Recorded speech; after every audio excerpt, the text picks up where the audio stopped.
is now my great honor to introduce the President-elect of the United States of America, Joe Biden.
Fellow Americans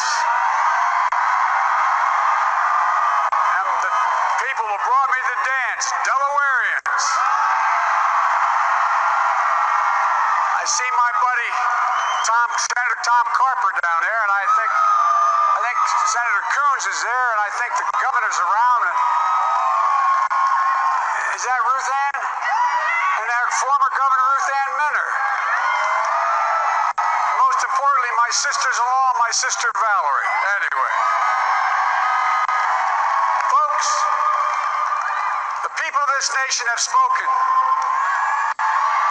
They've delivered us a clear victory, a convincing victory, a victory for we the people. We've won with the most votes ever cast for a presidential ticket in the history of the nation. 74 million.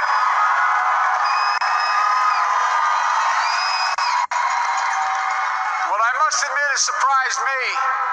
Tonight, we're seeing all over this nation, all cities and all parts of the country, indeed across the world, an outpouring of joy, of hope, renewed faith in tomorrow, bring a better day. And I'm humbled by the trust and confidence you placed in me. I pledge to be a president who seeks not to divide, but unify. Who doesn't see red states and blue states, only sees the United States. And work with all my heart, with the confidence of the whole people, to win the confidence of all of you. And for that is what America, I believe, is about. It's about people. And that's what our administration will be all about. I sought this office to restore the soul of America, to rebuild the backbone of this nation, the middle class, and to make America respected around the world again. And to unite us here at home. It's the honor of my lifetime that so many millions of Americans have voted for that vision. And now, the work of making that vision is real. It's a task, the task of our time. Folks, as I said many times before, I'm Jill's husband. And I would not be here without her love and tireless support of Jill and my son Hunter and Ashley, my daughter, and all our grandchildren and their spouses and all our family. They're my heart. Jill's a mom, a military mom, an educator. And she has dedicated her life to education. But teaching isn't just what she does, it's who she is. For American educators, this is a great day for y'all. You're going to have one of your own in the White House. And Jill's going to make a great First Lady. I'm so proud of her.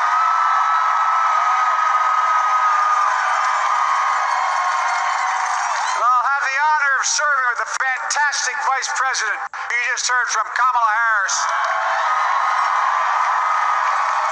who makes history as the first woman, first black woman, the first woman from South Asian descent, the first daughter of an immigrant ever elected in this country. Don't tell me it's not possible in the United States. It's long overdue. And we're reminded tonight of those who fought so hard for so many years to make this happen. But once again, America's bent the arc of the moral universe more toward justice. Kamala, Doug, like it or not, your family, you become an honorary Biden, there's no way out. To all those of you who volunteered and worked the polls in the middle of this pandemic, local elected officials, you deserve a special thanks from the entire nation. And to my campaign team and all the volunteers, and all who gave so much of themselves to make this moment possible, I owe you. I owe you. I owe you everything. And to all those who supported us, I'm proud of the campaign we built and ran. I'm proud of the coalition we put together. The broadest and most diverse coalition in history. Democrats, Republicans, Independents, progressives, moderates, conservatives, young, old, urban, suburban, rural, gay, straight, transgender, white, Latino, Asian, Native American.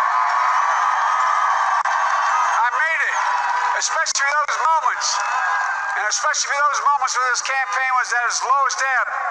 The African American community stood up again for me. You've always had my back, and I'll have yours.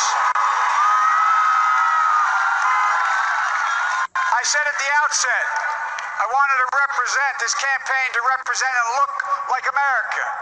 We've done that.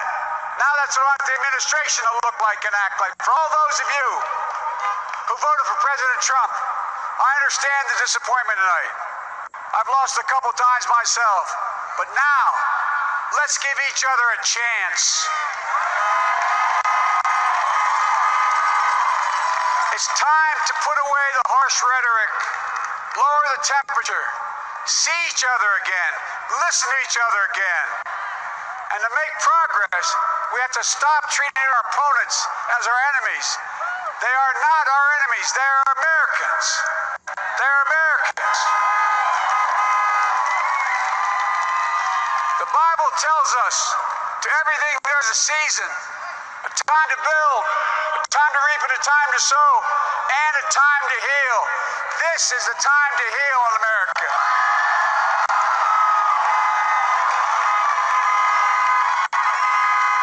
Now this campaign is over. What is the will of the people? What is our mandate? I believe it's this. Americans have called upon us to marshal the forces of decency, the forces of fairness, to marshal the forces of science, and the forces of hope in the great battles of our time. The battle to control the virus, the battle to build prosperity, the battle to secure your family's health care, the battle to achieve racial justice and root out systemic racism in this country. And the battle to save our planet by getting climate under control. The battle to restore decency, defend democracy, and give everybody in this country a fair shot. That's all they're asking for, a fair shot. Folks, our work begins with getting COVID under control. We cannot repair the economy, restore our vitality, or relish life's most precious moments, hugging our grandchildren, our children, our birthdays, weddings, graduations, all the moments that matter most to us until we get it under control. On Monday, I will name a group of leading scientists and experts as transition advisors to help take the Biden-Harris COVID plan and convert it into an action blueprint that will start on January the 20th, 2021. That plan will be built on bedrock science, It will be constructed out of compassion, empathy, and concern. I will spare no effort, none, or any commitment to turn around this pandemic. Folks, I'm a proud Democrat, but I will govern as an American president. I'll work as hard for those who didn't vote for me as those who did. Let this grim era of demonization in America begin to end here and now.